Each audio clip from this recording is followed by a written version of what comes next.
좋은 리더가 되고 싶습니까? 라는 제목으로 하나님 말씀 증거하도록 하겠습니다. 좋은 리더, 이게 중요한 것입니다. 좋은 공동체를 만들기 위해서는 지도자가 중요하다. 그래서 오늘 키워드는 리더십, 이렇게 말할 수 있다는 것입니다. 좋은 리더가 건강한 공동체의 초석이 된다, 그런 말씀입니다. 앞에 14절까지는 좋은 리더는 어떠해야 하는가, 그걸 한번 쭉 살피겠습니다.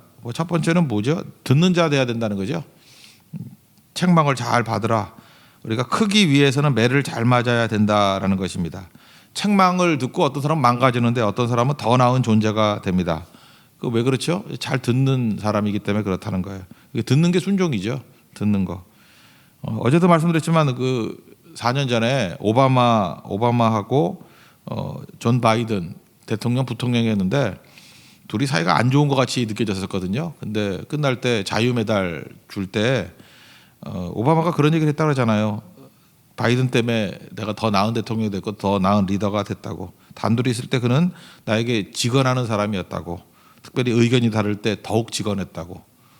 그래서 감사하다고. 그죠? 내가 바이든 때문에 내가 좋은 대통령이 됐다. 그러니까 바이든을 높여줘서 주는 거죠. 그래서 바이든이 눈물을 흘렸다, 그런 얘기인데 그런 직언을 듣고 깨달을 수 있는 오바마가 더 훌륭한 거잖아요. 그러니까 둘 다 훌륭하죠. 이런 아름다운 이야기를 많이 만들어내야 된다. 그러니까 리더는 이러해야 된다, 그런 거죠. 근데 뭔 소리를 해도 자기 좋은 소리만 들으려고 그러면 그 지도자로서 부족하다, 그거죠. 그 지도자는 마땅히 잘 듣는 자가 돼야 된다, 그런 얘기입니다. 1절 읽겠습니다. 시작. 자주 책망을 받으면서도 목이 고든 사람은 갑자기 패망을 당하고 피하지 못하리라.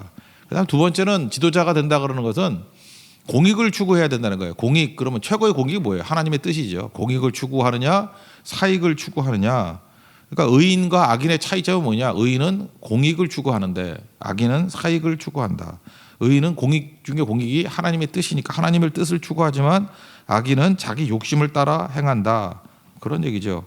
여기 지혜를 사모한다. 여기서 나온 게 필로소피아 하잖아요. 필로소피. 그러니까 철학이라는 단어가 여기서 나온 거죠. 지혜를 사모하는 자, 하나님의 뜻을 사모하는 자, 그런 뜻이겠죠. 사익 중에 대표적인 게 창기죠. 창기는 뭡니까? 그 쾌락, 자기 쾌락이잖아요. 자기 쾌락, 자기 욕망, 그럼 다 잃어버린다, 그런 얘기예요. 그래서 지도자는 어떠해야 되느냐?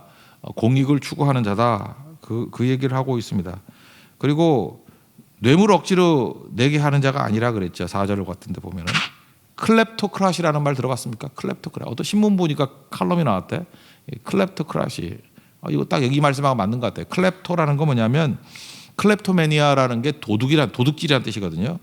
도둑질, 클랩토매니아, 훔치는 거 매니아라고요. 클랩토매니아. 거기다 크라시라는 게 뭐 정치체계 이런 게 붙은 거예요. 클랩토크라시. 그러니까 권력을 이용해서 이권에 개입하는 거죠.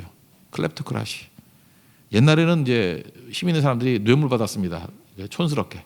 뇌물 받으면 다 들통나잖아요. 요즘에는 그래서 어떻게 하냐면 권력 있는 사람들이 쓸데없는 일을 많이 벌려요. 공적 사업, 뭐 이권 사업. 그래서 이권에 개입을 하는 거죠. 잘 들어도 나지 않아요. 옛날 같은데 뭐였죠? 어디 아파트 같은 거 짓고 거기 이권에 개입해가지고 합법을 가져가는 거죠. 잡기도 참 힘들어요. 그러니까 빠져나가는 거, 이런 것들이죠. 그러니까 공직을 이익을 누리는 어떤 미끼로 삼으면 안 된다, 그런 거죠. 지금 이게 지도자 얘기하는 거거든요. 그러니까 여러분들도 뭐 사회적인 공직이든 교회에서의 공직이든 자기 이익이 있을 때 무조건 배제시켜야 돼요. 사익이 들어가기 시작하면 악인 되는 겁니다. 언제나 공익이죠. 공익, 공동체의 유익과 하나님의 뜻, 그런 게 중요하다, 그런 얘기죠. 2절부터 4절까지 읽겠습니다. 시작. 의인이 많아지면 백성이 즐거워하고 악인이 권세를 잡으면 백성이 탄식하느니라. 지혜를 사모하는 자는 아비를 즐겁게 하여도 창기와 사귀는 자는 재물을 잃느니라. 왕은 정의로 나라를 견고하게 하나 뇌물을 억지로 내게 하는 자는 나라를 멸망시키느니라. 그러니까 지도자는 잘 듣고, 두 번째 공익을 추구하고, 세 번째 말이죠. 아첨이라는 단어가 해석을 보니까 재밌대. 혀로 녹이다. 혀로 녹이는데 어떻게 녹이냐? 염산 뿌린다, 그런 뜻이에요. 염산 부으면 이렇게 막 녹잖아요. 그러니까 아첨이 좋은 것 같이 보이지만 그게 우리를 녹이고 죽이는 거다, 그런 얘기죠. 뭐든지 과도함이 문제인 것 같아요. 과도함. 그냥 좋아요 그래야 되는데 저도 이제 설교를 하다 보면 자꾸만 이렇게 강조를 하다 보니까 너무 좋아요, 아주 좋아요, 그리고 나쁜 놈 그러면 뭐 개 나쁜 놈 잠깐 이런다고요. 이러면 안 되는 거죠. 그러니까 이렇게 담담하게 나가야 되는데 연기자들도 연기를 잘하는 사람들 보면은 특징이 과도함이 없어요. 과도한 연기가 없어요.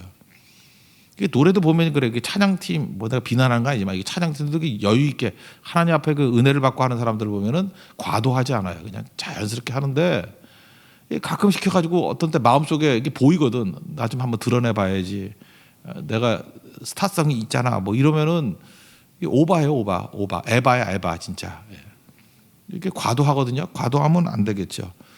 제가 넷플릭스에서 최근에 뭐 보는 게 로마 제국이라는 거를 보거든요. 미국에서 만든 것 같아요. 로마 제국이라는 뭐 거의 다큐멘터리 같은 거예요. 예수님 당시에 그 당시 그 황제들 나와서 배경이 참 좋더라고요. 여러분도 로마 제국 그거 있으면 한번 보세요. 그 배경이 참 좋아요. 이해하기 되게 좋아요. 디아클라누스 황제 또는 칼리굴라, 성경 이름은 나오지 않지만 칼리굴라 나오거든요. 그 다음에 뭐 이렇게 성경에 나오는 여러 그 클라우디오스 뭐 글라우디오 뭐 황제 그런 거 있잖아요. 그런 황제가 3대 4대 황제가 성경에 많이 나오거든요. 뭐 물론 2대도 나오지만 2대 3대 4대 옥타비아누스 빼놓고는 다 나와요. 그래서 그런 성경적인 배경을 놓고 되게 좋은 것 같아요. 근데 제가 이 드라마를 보면서 느낀 게 뭐냐면은 되게 절제돼 있어요. 과도함이 없어. 그래서 야 이렇게 기획도 이런 식으로 해야 되는구나 이런 생각을 제가 가졌다고요. 그러니까 뭐 뭐든지 과도한 건 문제가 있는 거죠. 아첨은 과도하게 칭찬하는 거 아니에요. 우리 올무에 빠지게 만든다. 그러니까 우리가 예수님 말씀이 그렇잖아요. 옳으면 옳다, 아니면 아니다 그러다. 이에서 지나치는 것은 죄다 그러잖아요. 무슨 얘기겠어요? 과도함이 우리를 함정에 빠지게 만든다는 거죠. 뭐 여러분이 별 문제가 없겠지만 저같이 이렇게 남 앞에 서거나 말을 많이 하는 사람들은 이게 굉장히 중요한 말인 것 같아요. 그죠? 과도함을 경계하라. 그러니까 아첨의 말 같은 거를 경계하라. 5절 읽겠습니다. 시작. 이웃에게 아첨하는 것은 그의 발 앞에 그물을 치는 것이니라. 그 다음에 네 번째는 그 지도자가 어떠해야 되느냐. 약한 자 있잖아요. 스스로 서지 못하는 사람을 약자라 그러지 않습니까? 그들을 이해하고 도와줘야 된다는 거예요. 소통할 줄 알아야 된다. 의인은 기쁨을 공유하는 사람이에요. 하나님께서 우리에게 많은 걸 주셨다 그랬죠. 필요만 내가 쓰고 뭐 제가 맨날 돈 얘기하잖아요. 500만 원이라는 한계를 딱 지어놓으면 아무리 돈을 많이 줘도 500만 원까지만 쓰겠다. 그러면 1000만 원을 주면 500만 원을 도울 수 있고 2000만 원을 주면 1500만 원을 도울 수 있고 그런 식으로 그러니까 자기 삶의 수준을 미리 정해놓는 거예요. 이거 이상은 올라가면 안 돼. 그게 절제거든요. 그러나야 하나님의 것이 흐를 수 있다는 거죠. 그런 사람은 잘 되면 잘 될수록 이웃이 좋아하죠. 왜? 기쁨을 공유하니까. 흘러가니까. 그런 사람들은 뭐 하나님이 마음껏 부어주잖아요. 왜요? 많은 일을 할 수 있기 때문에 그렇다는 거예요. 근데 욕망으로 가면 욕심이라는 것, 탐욕이라는 건 한이 없잖아요. 이거 밑 빠진 독이거든. 그러니까 모든 것들을 다 쏟아 부어놓으면 주면 줄수록 망하는 거예요.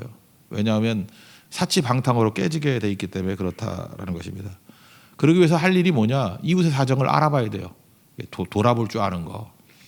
누가복음 16장에 보면요. 19절 이하에 거기 부자와 나사로 얘기가 나오는데 부자 명시적으로 죄 지은 거 별로 없어요.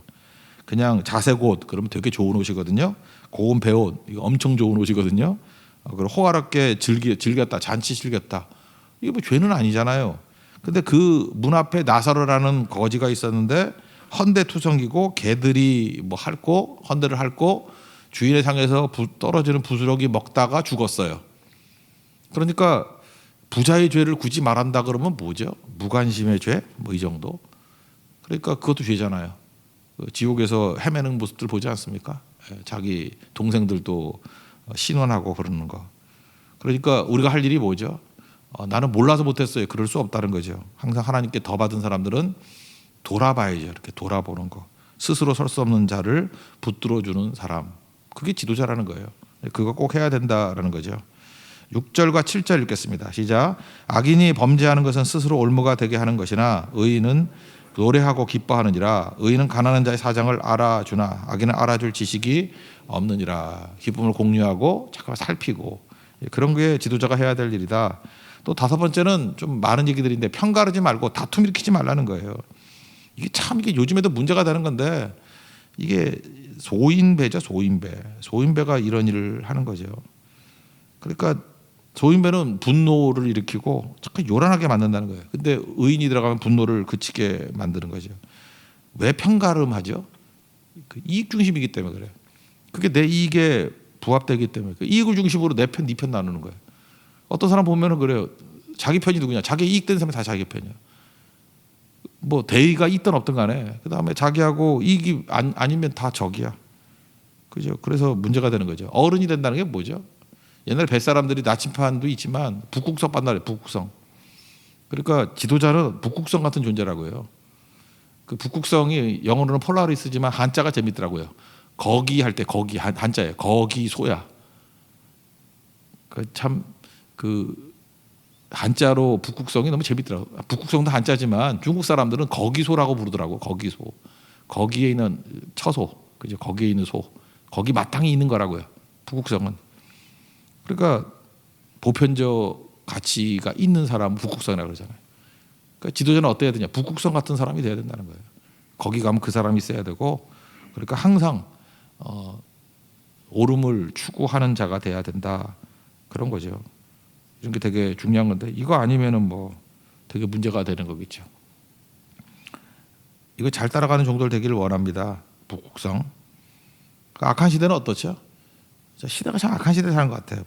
뭘 나쁜 짓을 해도 은근히 해야 되는데 노골적으로 하고 부끄러운 줄을 모르잖아요. 이런 게 잠깐만 쌓이면 피로가 쌓이는 거죠. 그 진짜 속된 말로 애들이 보고 뭘 배우겠어.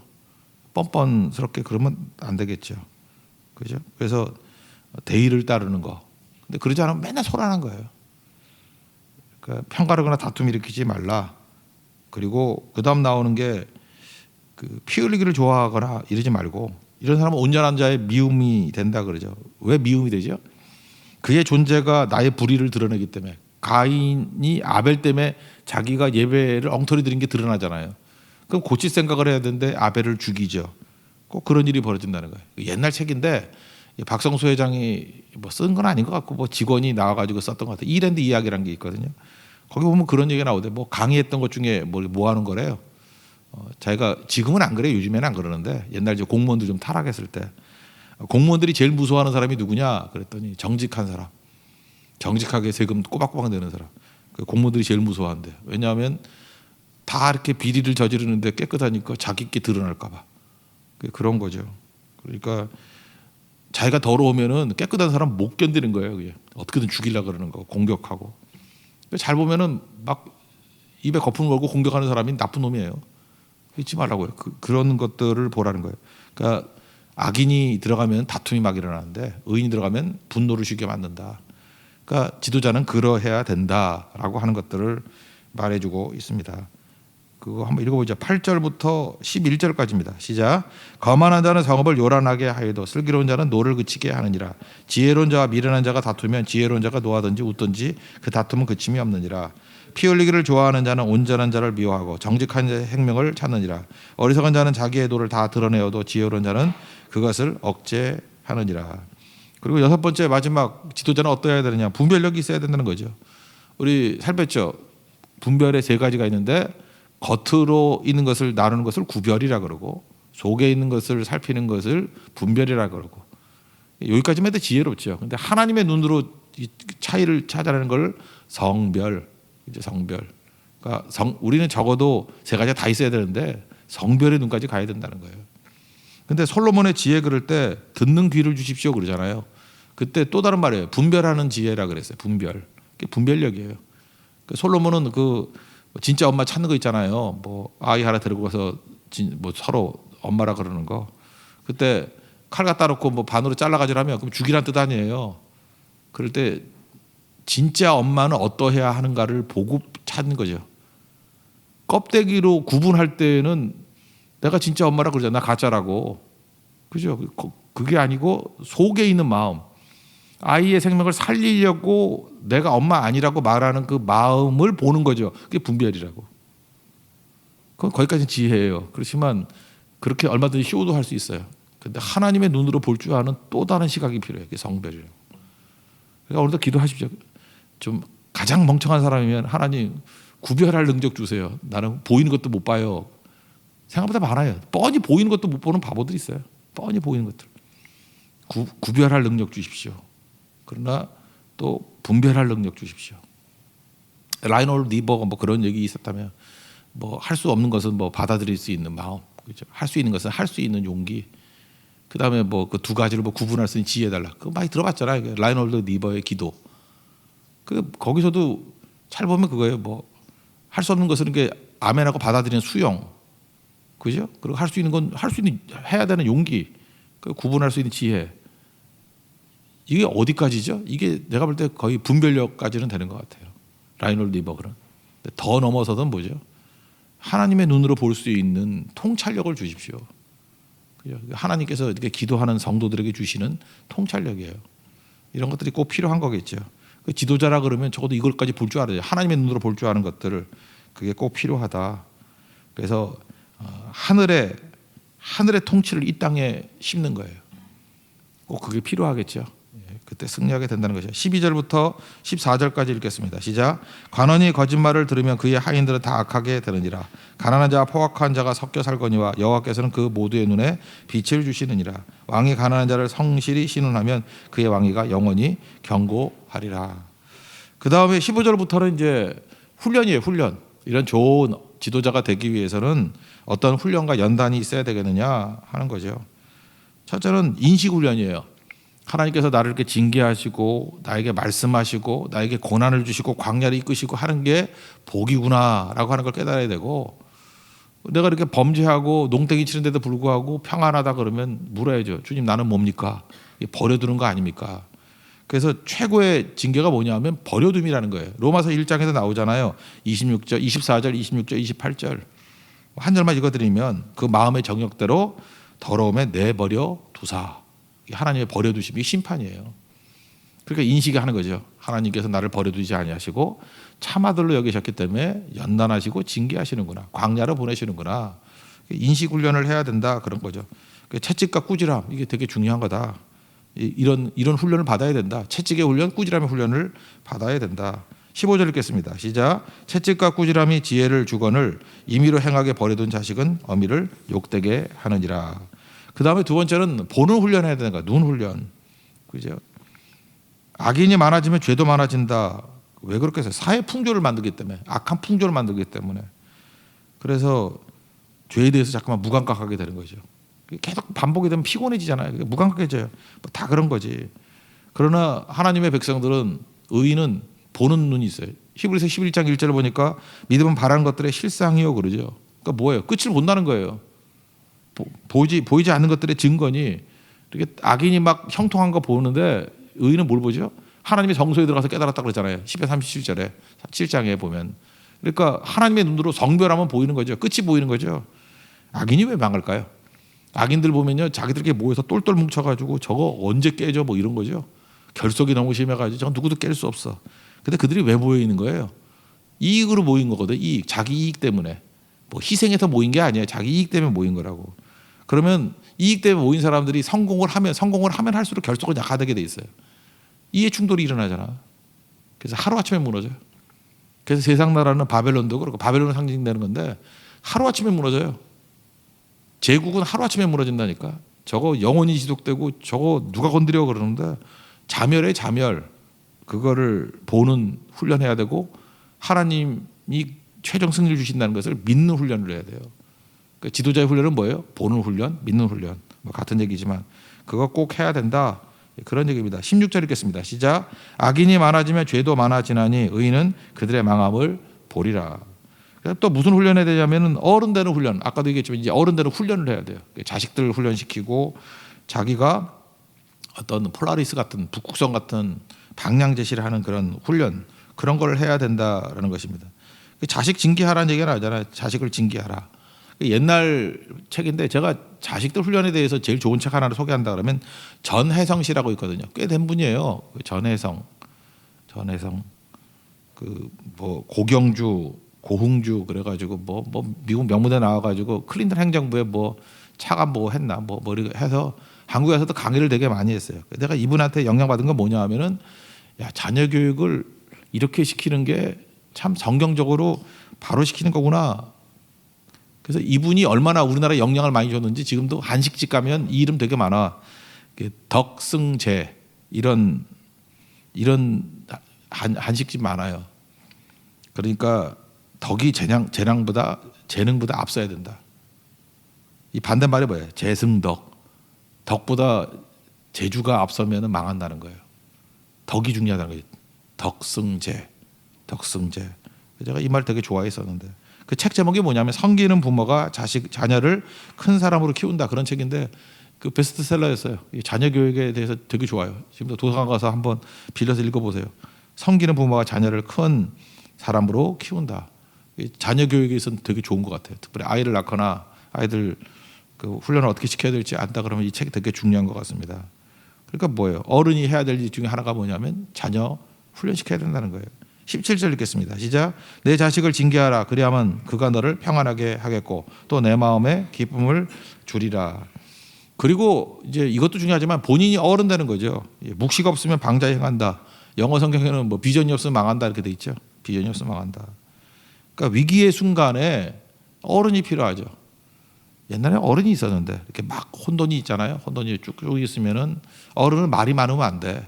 그래서 계속 기도하고 묵상하다가 도저히 해결이 안 되는 거예요. 그러면은 그분 찾아가는 거예요. 어떻게 하면 되겠습니까? 그럼 그분이 한마디 하면 양쪽이 다투다가도 말을 들어준다고. 그게 어른이에요. 사실은 그 왕정 국가에서도 뭐 권위 있는 왕들은 옛날에 그랬는데 뭐 태국이나 이런 데서 그랬는데 뭐 지들이 쿠데타하고 막 싸우다가 왕 앞에 무릎 꿇으면 너 근데 주로 이게 푸미포 왕은 쿠데타에서 이긴 놈 손들어줬어요. 너 그래서 계속 권위가 있는 거지. 지금 그 아들은 그만큼 권위가 있는 것 같지는 않고 그런 거죠. 그러니까 어른이 필요하다. 어른이 있어야 되는데 어른이 하는 일이 뭐죠? 이렇게 옳은 걸 제시해야 돼요. 어른이라 그러면서 이익에 따라 왔다 갔다 하면 어른됨이 사라지는 거죠. 이 어른 그러니까 생각나는 게 맹자를 보면요. 거기 한나라라고 이제 한 문제의 넷째 아들이 있어요. 거기는 옛날에는 뭐 주나라 비슷해 가지고 그 왕의 왕자들은 여기저기 분봉왕 시켜놓잖아요. 그죠? 책봉하는 왕들. 그 중에 그 양회왕이라고 있어요. 양회왕. 그 문제의 넷째 아들이거든요. 맹자가 양회왕을 찾아가. 그랬더니 그냥 버선바로 뛰어나가 가지고 환기는 거예요. 맹자께서 우리나라에 오시니 좋다고. 왜 좋냐 그랬더니 이제 우리나라가 잘 되겠다고. 우리나라에 큰 이익이 되겠다고. 그랬더니 맹자가 했던 유명한 얘기 있잖아요. 그죠? 아니 이게 왕까지 된 놈이 어디서 말을 그따위로 하냐고. 그죠? 왕이 이익에 움직이면 되냐고. 맹자가 왔다고 우리나라에 큰 이익이 된다. 이익을 쫓아가면 되냐고. 그 패도라고. 패도. 이제 맹자가 얘기하는 인의죠. 인의를 따라야 되지 않냐. 그러니까 뭐냐. 대의를 따라야 된다고. 이런 게 어른이죠. 어른. 한 나라의 왕이 된다 그러면은 이익 따라 움직이는 게 무슨 왕이냐는 거예요. 대의를 따를 줄을 알아야지. 그래서 그걸 왕도 정치 그거 설명할 때 나오는 얘기 아닙니까? 왕도. 그러니까 지금도 보면 그래요. 뭐 지도자라 그러는 게 맨날 이익 따라 이랬다 저랬다. 그걸 뭐라 하죠? 소인이라고. 소인이라 그래도 속에 안 차가지고 배자를 붙이죠. 소인배. 그죠? 그 다음에 옳은 걸 따르고 이익이 없다고 손해를 보더라도 하나님의 뜻을 따르고 하는 걸 그 대인이죠. 대인. 그래서 지도자는 대인 되는 훈련 받아야 돼요. 그리고 대인이 아닌 것들을 잠깐 지지하거나 좋아하거나 하면 그놈도 소인배야. 그러니까 볼 것도 없죠. 18절 읽겠습니다. 시작. 18절 시작. 묵시가 없으면 백성이 방자에 행하거니와 율법을 지키는 자는 복이 있느니라. 그러니까 지도자는 이래야 된다는 거죠. 그래서 어른됨. 그 다음에 뭐 듣고 고치는 훈련 뭐 이런 거죠. 호의가 계속되면은 권리인 줄 안다. 그런 얘기가 똑같아요. 당연의 세계에 머무르면 안 된다라는 거죠. 당연의 세계. 너 종 같은 수준의 살면 안 된다. 종은 말로만 하면 고치지 못하잖아요. 그리고 또 조급해서는 안 된다. 그래서 듣고 고치는 훈련 뭐 이런 거 해야 된다. 그렇죠. 특별히 이건 그거하고 맞는 것 같아요. 이게 지도자라 그러면 이렇게 공약을 하잖아요. 공적인 약속. 근데 그 빌공이 될 수 있죠. 가짜 약속이 될 수 있죠. 막 뒤집고. 그 왜 이런 일이 벌어져요? 이익에 따라. 이익이 되면 공약. 이익이 안 되면은 빌공자 그냥 안 해버리고. 오락가락 이랬다 저랬다. 그걸 뭐라 그러면 그 타락한 세대라 그런 거예요. 타락한 세대. 시간 지나놓고 보면 그런 시대가 한심한 시대인 거예요. 한심한 시대. 시대라 그러면 대의를 따라야죠. 그리고 지도자라 그러면 북극성 같이 뜻을 향해서 방향 제시를 할 줄 아는 것이 돼야 된다. 우리 명심해야 돼요. 우리 왕 같은 세상들이니까 우리가 시간이 가면 갈수록 따르는 사람이 있잖아요. 그러면 언제나 대의를 따라야지 저 사람은 이익 따라 움직이는 사람이다. 이런 소리 들으면 안 된다는 거죠. 19절 20절 읽겠습니다. 21절까지 시작. 종은 말로만 하면 고치지 아니하나니 이는 그가 알고도 따르지 아니함이니라. 내가 말이 조급한 사람을 보느냐 그보다 미련한 자에게 오히려 희망이 있느니라. 종은 어렸을 때부터 곱게 양육하면 그가 나중에는 지식인 채 하리라. 그러니까 자기 한계를 알아. 분수를 알라 그런 거죠. 분수를 알라. 속지 말라. 그러니까 누가 칭찬해 주면 아닙니다 그러지 말고 격려를 알고 감사합니다 그러면 돼요. 잠깐 아니라고 부인하지 말고 어차피 아닌 거 알아야 다. 칭찬해 주면 그냥 감사합니다. 그리고 저건 격려구나 하고 그 칭찬대로 되도록 그죠. 적어도 칭찬하고 너무 떨어지지 않도록 자기를 이제 단련하는 게 이게 되게 중요하겠죠. 그다음 마지막에는 이제 뭐 다양한 형태의 문제 아들을 설명하면서 이런 거 배제해야 된다. 그런 거 얘기합니다. 분노 안 하는 훈련 해야 된다. 잠깐 분노하는 이유가 뭘까요? 문제가 너한테 있다고 생각하기 때문에 내가 죄인입니다. 내가 문제입니다. 그럼 분노 안 하죠. 내 탓이요. 그럼 분노 안 하죠. 근데 분노하는 걸 보면 다 너한테 문제가 있다는 거예요. 너 말을 그따위 해. 너 왜 그래? 너한테 문제가 있다 그러니까 분노하는 거죠. 분노하는 사람은 지도자 삼으면 안 돼요. 자꾸 이렇게 공적으로 화를 한 번이라도 내는 적이 있다 그러면 그건 내가 볼 때 지도력에 대해서 거의 한 반 정도는 날아가 버리는 거예요. 왜 분노하면 안 되죠? 분노하면은 문제와 자기 자신이 섞여 버려요. 그 문제하고 나하고 이게 막 섞여 버려 가지고 이게 문제를 푸는 건지 내 문제인지 난지 문제인지 이게 혼돈이 돼 가지고 그래서 문제를 해결하려면 그런까지 없애버려야 돼. 문제하고 나가 섞여버리니까. 이걸 조금 더 설명을 한다면 성찰적 거리가 사라져요. 냉정해야지 성찰적 거리가 있잖아요. 그러니까 문제를 이렇게 딱 바라보고 풀 수 있는 건데 지도자라 그러면 분노를 해버리면 문제가 나고 내가 문제야. 성찰적 거리가 없어져 버립니다. 그래서 객관성이 하나도 없죠. 그래서 문제와 내가 섞여버리기 때문에 해결 못한다 그런 거예요. 그러니까 무슨 얘기예요? 지도자라 그러면 분노하지 않는 훈련을 해야 된다. 그런 얘기겠죠. 22절 읽겠습니다. 시작. 노하는 자는 다툼을 일으키고 성내는 자는 범죄함이 많으니라. 또 뭐 다양한 뭐 바보짓들 하는 것 같은데 교만하면 안 된다는 거죠. 교만하면 내가 다 할 수 있다 그런 거 아니에요. 그러면 교만함의 최고 약점이 뭘까요? 하나님의 도우심이 필요 없는 거예요. 하나님의 도우심이 필요 없기 때문에 기도를 안 하는 거예요. 그러니까 교만해질 때 특징이 뭐예요? 기도 안 해요. 그리고 내 힘으로 다 할 수 있다고 생각하는 거죠. 그리고 하나님의 도움도 필요 없을 뿐만 아니라 다른 사람의 도움도 필요 없어요. 그러니까 독불장군 되는 거죠. 독재자 되는 거죠. 뭘 도움이 필요해? 내 힘으로 다 해버리면 되는 거지. 누가 나 건드려? 그래서 이게 팍 꺾여버리고 목이 꺾여버리는 거라고. 23절 읽겠습니다. 시작. 사람이 교만하면 낮아지게 되겠고 마음이 겸손하면 영예를 얻으리라. 하나님의 도움도 필요 없고 타인의 도움도 필요 없어. 그러니까 내 힘으로 다 할 거야. 그러니까 죽죠. 그런 거죠. 그 다음에 작물, 이거 작물이거든요. 이렇게 도둑과 짝하는 자, 도둑이 훔친 거 그거 부당한 이익 이런 거 갖고 좋아하지 말라 그런 거죠. 그 사람 두려워하면 올무에 빠진다. 하나님만 의지하라. 왜 우리가 두려워할까요? 하나님만 의지하면요 떳떳함이 있어요. 베드로 보세요. 이제 3번이나 부인할 때 보면은 되게 쫄죠. 뭐 여종 앞에서도 막 예수님 부인하고 저주하고. 근데 사도행전에 가보면은 이제 말씀대로 십자가 지고 성령 충만해서 나가니까 뭐라 그래? 관원들이 이 권력자들이 예수 이름 말하지 마 그랬더니 보고 들은 것을 말하지 아니할 수 없다. 얼마나 떳떳해요. 당당해요. 그리고 5장 41절을 보니까 사도들은 그 이름을 위하여 예수님의 이름을 위하여 능력받는 일에 합당한 자로 여김을 기뻐하면서 공의 앞을 떠나니라. 핍박받으면서도 기뻐했대요. 당당함이죠. 그러니까 지도자는 이런 떳떳함이 있어요. 당당함이 있어야 된다고요. 이 뭐죠? 사익을 포기해버리고 하나님의 뜻대로 나아가면 고난이 있으려도 떳떳함이 있어요.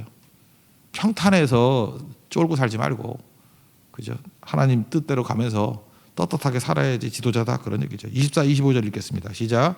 도둑과 짝하는 자는 자기 영혼을 미워하는 자라. 그는 저주를 들어도 진술하지 아니하느니라. 사람을 두려워하면 올무에 걸리게 되거니와 여호와를 의지하는 자는 완전하리라.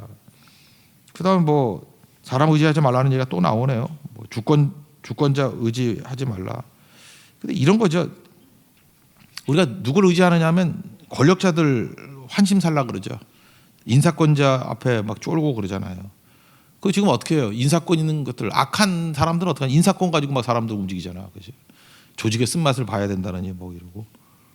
그죠? 그다음에 뭐 회사에서 뭐 그런 거 있잖아요. 막 폭언을 가하고 막 재떨이 집어 지금은 안 그러나? 막 그런 식으로. 그죠? 생사의 탈과를 갖고 있다고. 그런 건 아니죠. 그러니까 우리는 뭘 의지해야 되냐? 그게 진짜 힘 아니고 하나님이 진짜 힘이에요. 결정을 하나님이 하신다는 거예요. 26절 읽겠습니다. 시작. 주권자에게 은혜를 구하는 자가 많으나 사람의 일의 작정은 여호와께로 말미암느니라. 더 하나님을 의지하면 하나님이 길을 열어주시고 처리해 주신다. 그리고 마지막은 이거죠. 누가 나를 미워하냐. 모든 사람에게 칭찬을 받는 자는 화 있으리라. 예수님 그랬죠. 모든 사람이 칭찬받으면 말이 안 되는 거잖아요. 근데 잘 보라고요. 지금 자기를 어떻게 점검해야 되냐면 누가 나를 비난하느냐. 기도하는 사람, 하나님의 사람, 믿음 있는 사람이 나를 비난한다 그러면 나 악인이에요. 그런 얘기 잘 들어야 돼요. 아, 무릎 꿇고 하나님 죽을 죄 졌습니다. 근데 잘 보니까 기도하는 사람, 믿음 있는 사람들은 말을 안 하는데 맨 안티들 뭐죠? 그냥 거지 같은 놈들, 뭐 불신앙, 뭐 세상 따라가는 사람들이 막 욕을 해대.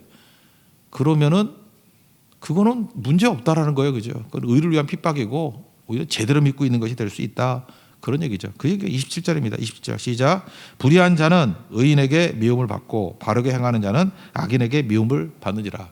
여러분 물론 우리가 다 미움 받지 않고 칭찬 들으면 좋겠지만 그거는 오히려 그 주님께서 문제가 있다 그랬어요. 여러분 지금 누구에게 미움 받고 있습니까? 잘 보면 이렇게 하나님의 뜻대로 가는 사람에게 저 사람 왜 저런지 몰라라고 하면서 이렇게 탐탁치 않게 여긴다 그러면 돌아와야 되는 거고, 내가 계속해서 하나님과 대적하는 사람들이 나를 비난하고 있다 그러면 내가 주의 길을 제대로 가고 있는 거다. 지금 지도자가 어떤 훈련을 받아야 되는지 하는 것들을 지금 설명하고 있는 거예요. 이런 훈련들을 제대로 받으면 변화가 되겠죠. 그래서 바람직한 지도자가 되어서 전체를 살리는 종이 될 수 있다라는 것입니다. 오늘 그 히스기야 왕 때 편집된 거니까 히스기야 왕에게 주는 말씀이겠죠. 이런 지도자가 되라. 근데 안타깝게도 말년에 자랑하다가 무너졌던 히스기야 그러지 못했죠. 우리도 그럴 수 있습니다. 섰다고 생각하는 사람 넘어질까 조심하라. 우리 항상 명심하면서 하나님 앞에 겸손하게 서는 능력을 구하는 하나님의 종 되기를 축원합니다. 자리에서 일어나겠습니다. 나는 주님께 속한 자 찬양하겠습니다.